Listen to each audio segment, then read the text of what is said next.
We don't want freedom, we want Islam and the Sharia.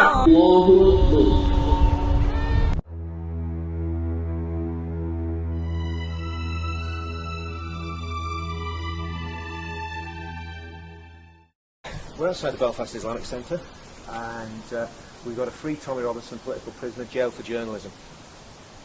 Tommy reported on stories about Islamic extremism and the racist rape gangs that have been operating in the United Kingdom.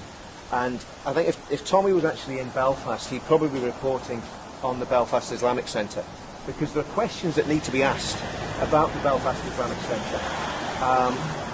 Several years ago, a pastor from Belfast was prosecuted for saying derogatory things about the religion of Islam. He described it as satanic and heathen, and he was dragged through the courts. As far as we know, the people that reported him to the police were from this Belfast Islamic Centre. Also, Islamic sources tell us that this Islamic Centre is a Salafi Islamic Centre.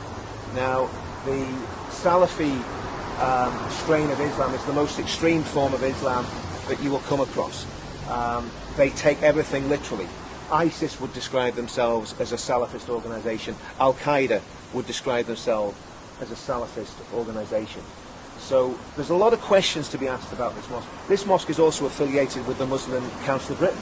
Now, if anyone knows anything about the Muslim Council of Britain, the Muslim Council of Britain, one of the founder members was a Bangladeshi war criminal who is sentenced to death for the atrocities that were carried out in the Bangladeshi genocide in the early 1970s.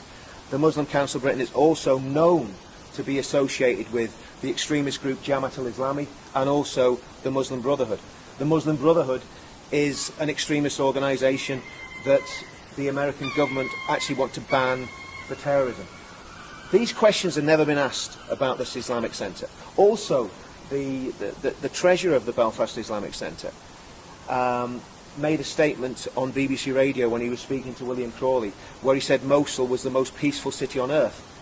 The problem with that statement was he said that after ISIS had gone through Mosul, killing all the Christians, ethnically cleansing the place, and slaughtering everybody that didn't agree with their extremist Salafist strain of Islam.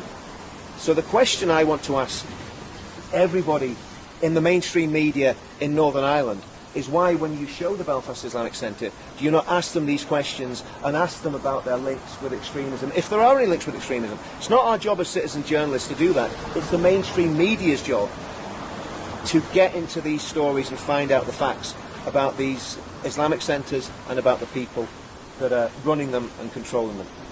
So we're here, we're standing for Tommy.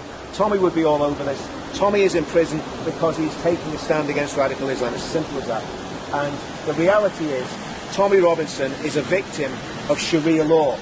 And in 21st century England, there should not be people going to prison because they are expressing opinions about a religious ideology, and that's exactly what's happened to Tommy Robinson. Forget about the so-called contempt of court case. They were just looking for an excuse to get him into prison. And we want to see Tommy Robinson free. We want to see Tommy Robinson out of prison.